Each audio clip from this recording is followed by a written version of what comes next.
Assalamualaikum warahmatullahi wabarakatuh. Selamat pagi.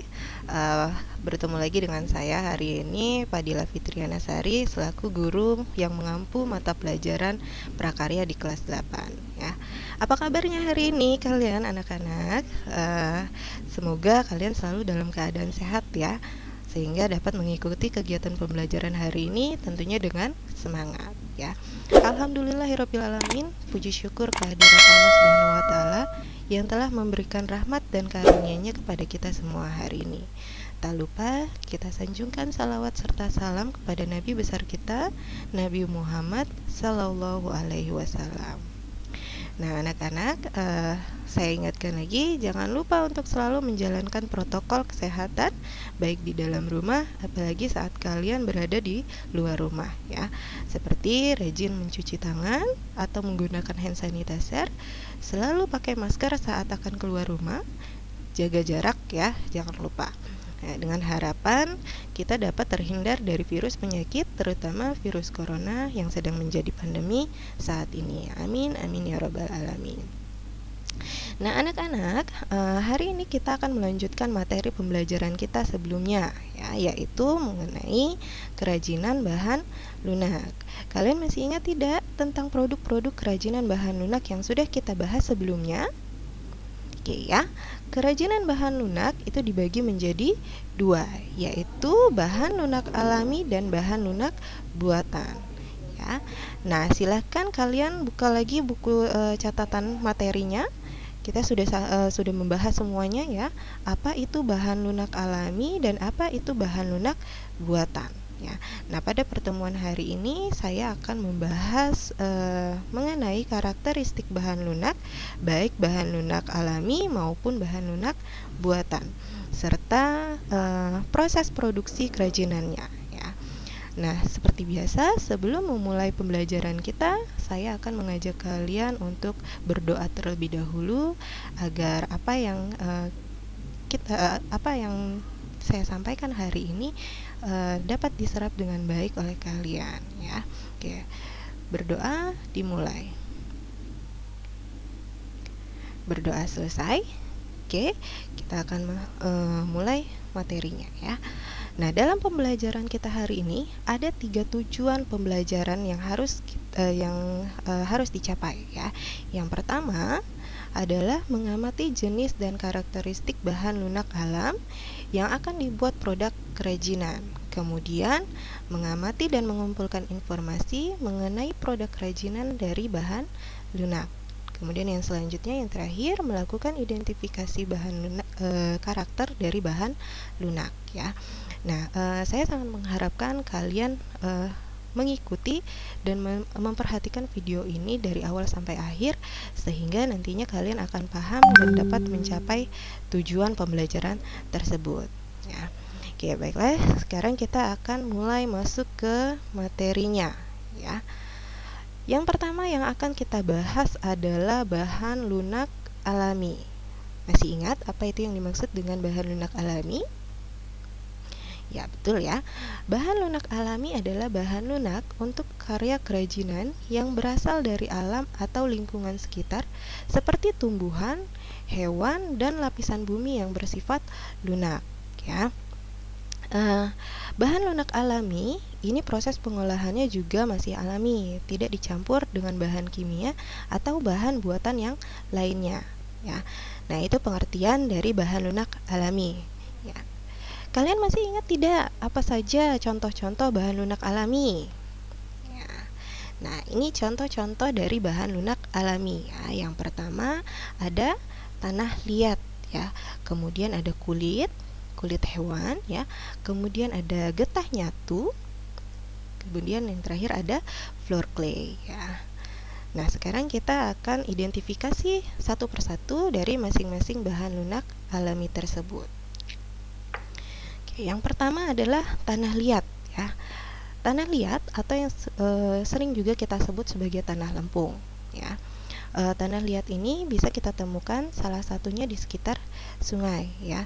Nah, tanah liat ini memiliki ciri-ciri khusus yang membedakannya dari jenis tanah yang lainnya ya. Apa saja ciri-ciri tanah liat? Oke, yang pertama ya, memiliki sifat liat atau lengket, ya. Kemudian memiliki sifat tidak mudah menyerap air, ya. Yang ketiga, tanah dapat dipecah menjadi butiran-butiran yang sangat halus ketika dalam keadaan kering. Nah, untuk warnanya sendiri, ya, tanah liat ini ada yang berwarna hitam terang atau ada juga yang berwarna hitam keabu-abuan, ya. Nah, tanah liat ini merupakan bahan baku untuk membuat kerajinan tangan, ya. Kerajinan tangan yang bisa dibuat dari tanah liat itu bisa berupa gerabah ataupun keramik, ya. Oke, nah, bentuk kerajinan tanah liat, ya, salah satunya adalah kerajinan keramik, ya. Keramik merupakan suatu hasil karya dan teknologi yang dapat menghasilkan benda-benda yang berguna bagi manusia, terutama untuk mempercantik rumah, ya. Nah, untuk kerajinan keramik ini berasal dari tanah liat yang telah melewati proses pembakaran, sehingga dari proses ini nanti dihasilkanlah benda-benda kerajinan yang biasa kita temui di sekitar kita, ya. Pasti kalian sudah pernah ya melihat kerajinan dari tanah liat, atau mungkin di rumahnya, ya, di rumah kalian ada yang memiliki produk kerajinan dari tanah liat ini. Nah, contoh-contoh kerajinan dari tanah liat ini, ya, bisa kalian lihat. Yang pertama ada guci, ya. Guci ini ada guci keramik dan juga ada guci gerabah, ya. Kemudian ada piring, ya, piring hias, ya, piring yang sudah dilukis dan diwarnai, ya. Ini piring biasanya ada yang piring keramik, kemudian ada juga piring dari gerabah. Kemudian selanjutnya ada teko, ya, atau kendi, ya, kendi dan cangkirnya. Kemudian yang selanjutnya ada muk keramik, ya, muk keramik juga. Oke. Itu tadi contoh-contoh kerajinan dari tanah liat, ya. Ada yang berupa gerabah dan ada juga yang berupa keramik. Nah, selanjutnya bahan lunak alam yang kedua adalah getah nyatu, ya. Getah nyatu ini merupakan getah dari pohon nyatu yang berwarna putih sehingga memudahkan untuk diberi warna. Nah, untuk pewarnaannya ini biasanya menggunakan pewarna dari alam sehingga menghasilkan warna yang alami. Nah, getah nyatu ini harus dimasak terlebih dahulu sebelum dibentuk, ya, agar lunak dan elastis sehingga nantinya akan memudahkan kita dalam membentuk kerajinan dari getah nyatu tersebut, ya.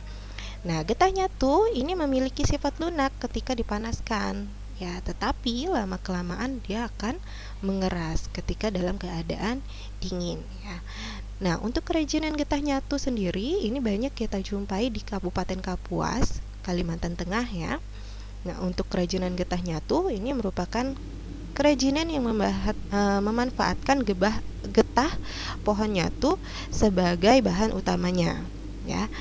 Pohon ini sudah lama menjadi bahan kerajinan tangan yang bernilai ekonomis, ya. Nah, untuk menjadi kerajinan yang bernilai ekonomis, getah nyatu harus diolah melalui beberapa tahap yang cukup rumit, ya. Awalnya batang pohon nyatu, ya, yang sudah dipanen dipisahkan dari kulitnya, ya, dari kulit batang. Kemudian batang direbus, dan untuk mendapatkan getah yang baik, proses perebusannya ini harus dilakukan sebanyak 3 kali, ya.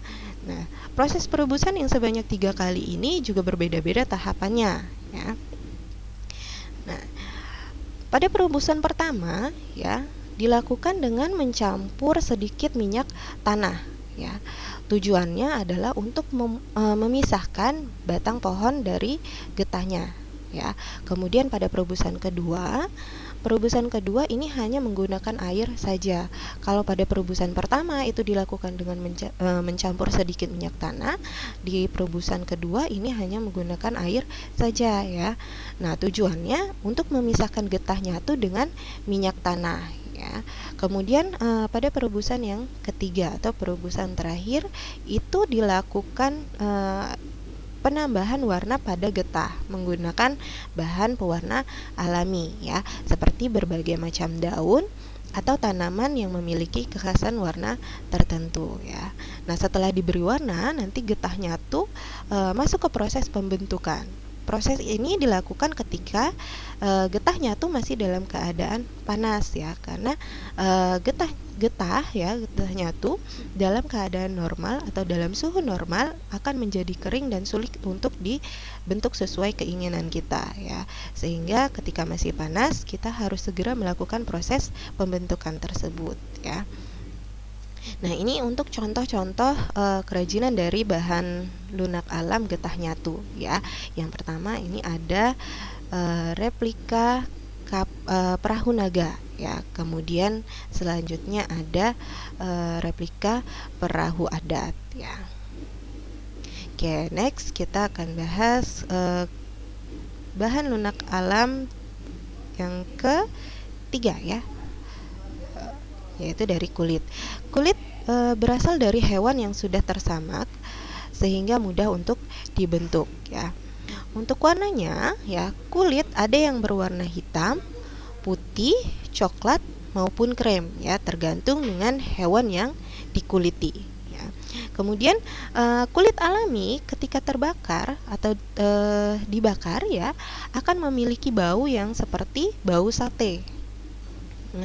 Nah, untuk kulit sendiri ini bersifat tidak tahan air karena ketika terkena air itu dapat merusak struktur kulit tersebut ya.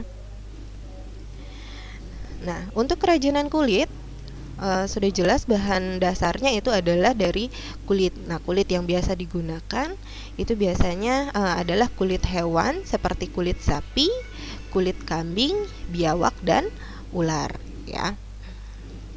Nah, ini untuk contoh-contoh dari kerajinan dari bahan kulit ya. Yang pertama ada tas kulit, kemudian ada tali pinggang yang berbahan dasar dari kulit, kemudian ada sepatu kulit, ada juga dompet kulit, kemudian ada jaket kulit, ada juga sendal kulit dan masih banyak lagi ya. Nah, biasanya produk-produk dari bahan kulit ini cenderung harganya lebih mahal ya, karena untuk proses pembuatannya sendiri itu cukup rumit ya. Kemudian yang selanjutnya floor clay ya. Floor clay ini berasal dari adonan tepung yang dilumat hingga kalis dan mudah untuk dibentuk ya. Jadi pencampuran airnya itu juga hanya sedikit saja ya, tidak perlu dicampur dengan banyak air ya. Nah, floor clay ini bersifat tidak tahan air ya, jadi mudah rusak ketika floor clay ini terkena air ya, karena seperti yang sudah dikatakan sebelumnya ya, floor clay ini kan berasal dari tepung ya. Nah, ketika tepung ditambahkan air yang terlalu banyak ya, bisa dibayangkan ya bagaimana jadinya ya, pasti akan rusak dan tidak bisa untuk dibentuk lagi.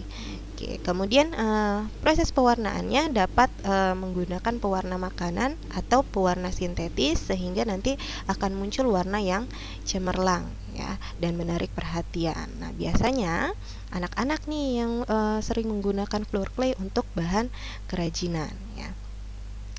Nah, selain mudah untuk dipelajari, alat dan bahannya mudah juga untuk didapat dan aman digunakan ya, terutama bagi anak-anak. Sehingga kerajinan floor clay ini tadi biasanya dijadikan sebagai media untuk mendidik kreativitas anak ya. Nah, ini contoh-contoh kerajinan dari bahan floor clay ya. Jadi ada yang berbentuk hewan ya, ada yang berbentuk apa ini? Hamster ya. Kemudian ada yang berbentuk anak ayam.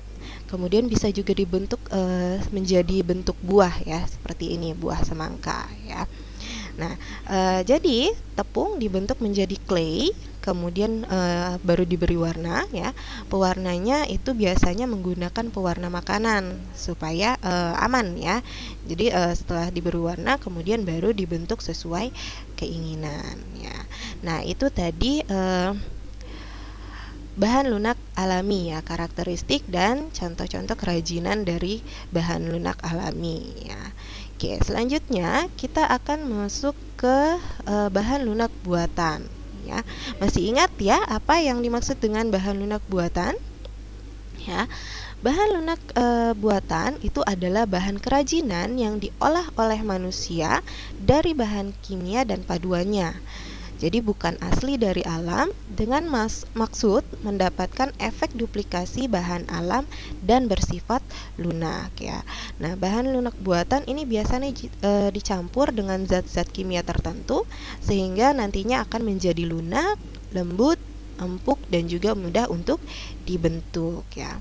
Nah, untuk contoh bahan-bahan lunak buatan antara lain yang pertama ada fiberglass ya. Kemudian ada lilin ya. Kemudian ada polymer clay ya.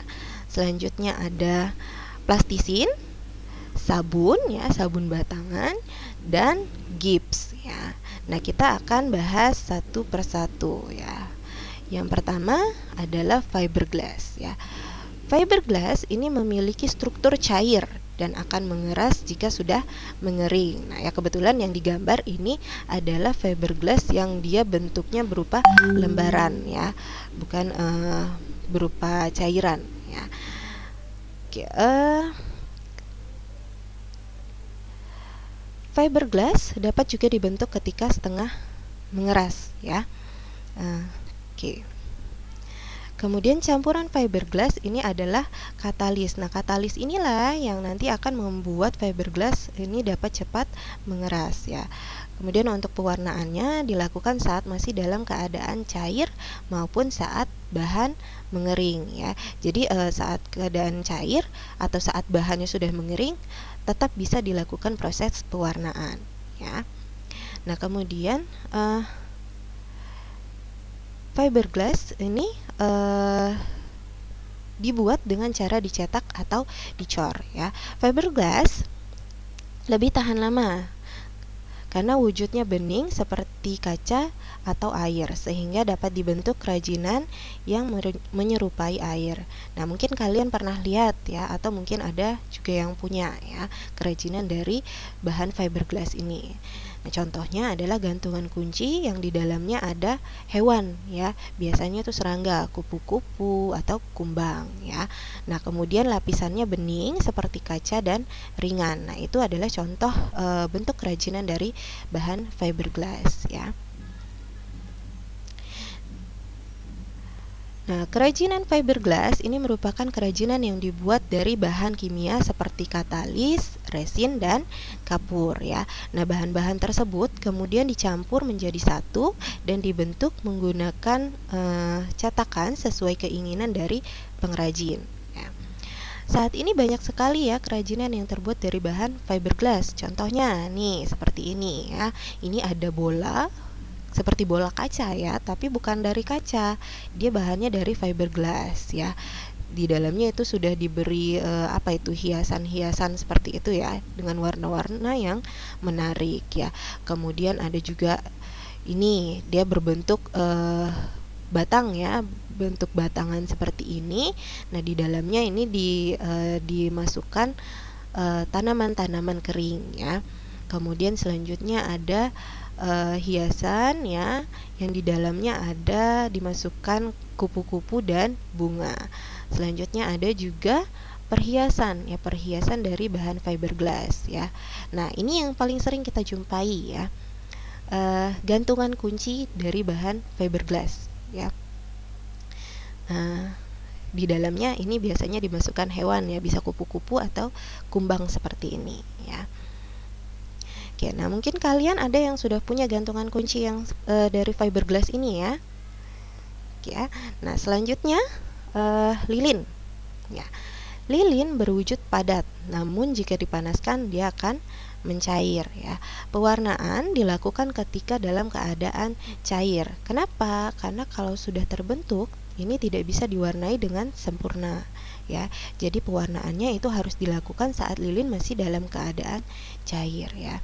Nah, kemudian lilin ini dapat dicampur dengan aroma pewangi tertentu ya, sehingga ada lilin-lilin yang digunakan untuk aromaterapi ya, atau lilin aromaterapi ya. Nah, lelehan lilin jika ada yang terbuang masih bisa dibentuk kembali dengan cara dipanaskan ya. Kerajinan lilin berbahan dasar lilin ya. Proses pembuatannya itu juga sangat mudah ya, sangat sederhana ya. Itu dengan cara dilelehkan terlebih dahulu ya. Nah, dalam proses pelelehan ini harus berhati-hati ya. Kita benar-benar harus berhati-hati untuk keselamatan kerja. Karena ketika terkena lilin panas ya bisa menyebabkan kulit kita melepuh ya. Nah, ini contoh-contoh untuk bahan kerajinan atau kerajinan dari lilin ya. Yang pertama ada lilin aromaterapi ya. Jadi lilin ini dilelehkan terlebih dahulu, kemudian diberi warna dan diberi aroma pewangi ya.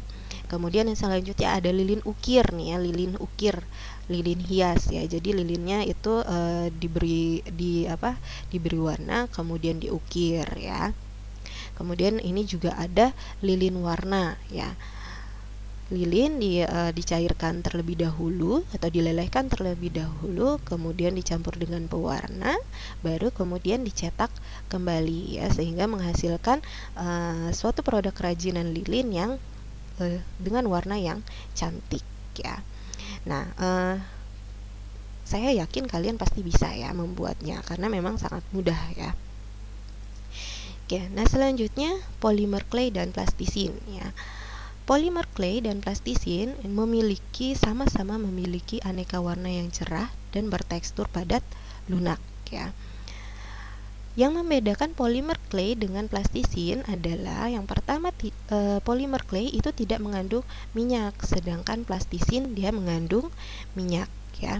Kemudian selanjutnya polimer clay dapat mengeras saat pengeringan, sedangkan plastisin tetap seperti semula ya. Jadi dia tidak akan mengeras ya. Nah, untuk kerajinan polimer clay ya. Polimer clay adalah adonan yang sudah dicampur dengan bahan tertentu sehingga mirip adonan kue ya. Sifatnya tidak mengotori tangan sehingga digemari oleh anak-anak maupun orang dewasa ya.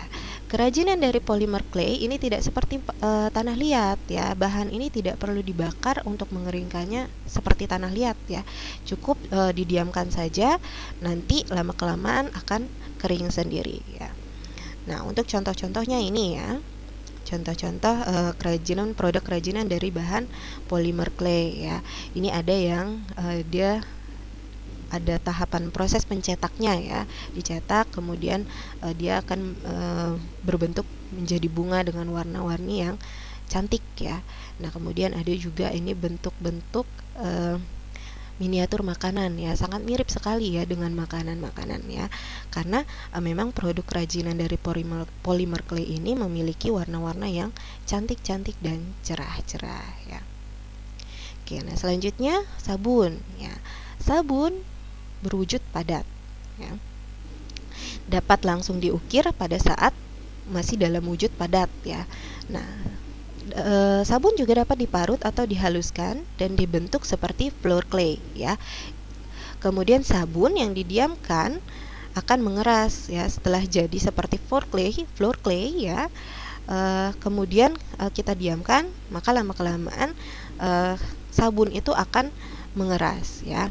Nah, untuk proses pewarnaannya ini dilakukan dengan mempertahankan warna sabun tersebut atau dapat pula ditambah dengan biang warna saat sabun dibuat adonan ya. Ada dua cara untuk membuat kerajinan dari sabun, yaitu dengan mengukir sabun atau dengan mencetak sabun ya. Sabun adalah salah satu bahan lunak yang dapat dibuat menjadi kerajinan tangan ya. Karena lunak, kita dapat berkreasi membuat sabun menjadi aneka bentuk ya, seperti bunga, kemudian bentuk-bentuk yang lainnya ya. Nah, sejatinya untuk membuat kerajinan seperti ini dibutuhkan kreativitas yang tinggi ya. Untuk membuat kerajinan dari sabun dengan cara mengukir, maka kita memerlukan alat seperti pensil, kemudian alat ukir atau pahat ya, alat pahat, Kemudian setelah itu kalian dapat membentuk pola ukir langsung pada sabun dengan menggunakan pensil atau pisau kecil.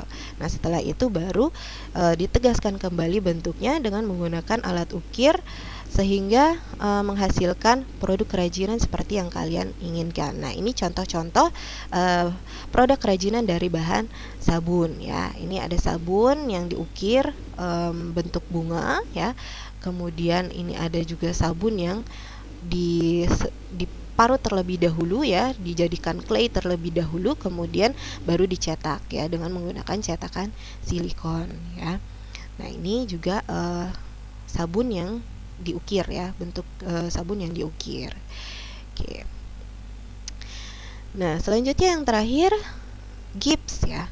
Gips ini berbentuk bubuk yang akan menjadi adonan yang kental ketika dicampur dengan air. Adonan ini akan mengeras jika didiamkan ya. Jika ingin dibentuk sesuai yang diinginkan, harus dibuat cetakannya terlebih dahulu ya. Gips memiliki beberapa kandungan yang terdiri atas zat hidrat kalsium sulfat yang kemungkinan bisa terlepas sehingga gips pada proses pengerasan akan terasa panas ya. Nah, sebelum membuat cetakan, terlebih dahulu kita harus mengetahui bentuk karya seperti apa yang akan kita buat. Apakah akan berbentuk relief atau berbentuk seperti patung ya. Jadi kita harus memikirkan terlebih dahulu bentuk apa yang akan kita buat ya. Nah, secara umum semuanya ini diperlukan suatu cetakan ya. Bahan-bahan utama pembuatan cetakannya sendiri itu adalah silikon ya, seperti halnya cetakan untuk lilin ataupun untuk fiberglass. Tapi yang paling mudah dicari itu adalah cetakan dari plastisin ya, ataupun dibuat dari tanah liat ya. Nah, untuk gips ini mudah pecah sehingga harus berhati-hati ketika berkreasi dengan bahan gips ya. Pengolahannya harus dicor atau dicetak ya. Nah, untuk pewarnaannya ini dilakukan setelah produk jadi ya. Bahan kerajinan gips ini berbentuk bubuk ya, sehingga prosesnya harus dicairkan terlebih dahulu. Nah, untuk proses pembentukannya dengan cara dicetak. Nah, ini adalah contoh-contoh produk kerajinan dari bahan gips ya. Ini yang sudah diwarnai ya, sudah dibentuk dan sudah diwarnai berbentuk menjadi miniatur Doraemon ya. Nah, ini berbentuk burung hantu ya. Ini baru selesai dicetak saja, belum diwarnai. Nah, contoh selanjutnya itu adalah yang biasanya kalian temui atau kalian lihat itu kalau di rumah ya. Di rumah itu di plafonnya ya. Jadi ini gipsum ya. Nah, untuk teknik produksi kerajinan bahan lunak ya, ini ada beberapa tekniknya. Yang pertama adalah teknik mengukir ya, kemudian teknik membentuk, selanjutnya teknik lempeng, kemudian teknik pijat, kemudian teknik pilin, teknik cetak tekan, dan yang terakhir teknik cor ya. Nah, untuk teknik pembuatan kerajinan ini disesuaikan dengan bahan yang digunakan ya. Misal menggunakan tanah liat ya. Kalau menggunakan tanah liat itu biasanya menggunakan teknik apa untuk membentuknya ya. Kemudian misalnya menggunakan bahan sabun ya. Kalau bahan sabun kita bisa menggunakan teknik apa ya. Jadi seperti itu ya. Nah, saya rasa sekian ya materi yang bisa saya sampaikan hari ini ya. Saya harap kalian bisa memahami materi yang sudah saya sampaikan. Kalau ada yang kurang jelas bisa nanti kalian tanyakan di grup ya, di grup belajar kita, di grup prakarya. Kemudian untuk penugasannya ini akan saya share linknya via grup WA ya, via grup WhatsApp. Jadi nanti untuk yang kelas yang saya ajar akan saya kirimkan link penugasannya. Kemudian untuk kelas yang tidak saya ajar nanti bisa langsung ditanyakan pada guru yang mengajar di kelas kalian ya. Oke. Sekian dari saya. Terima kasih. Wassalamualaikum warahmatullahi wabarakatuh.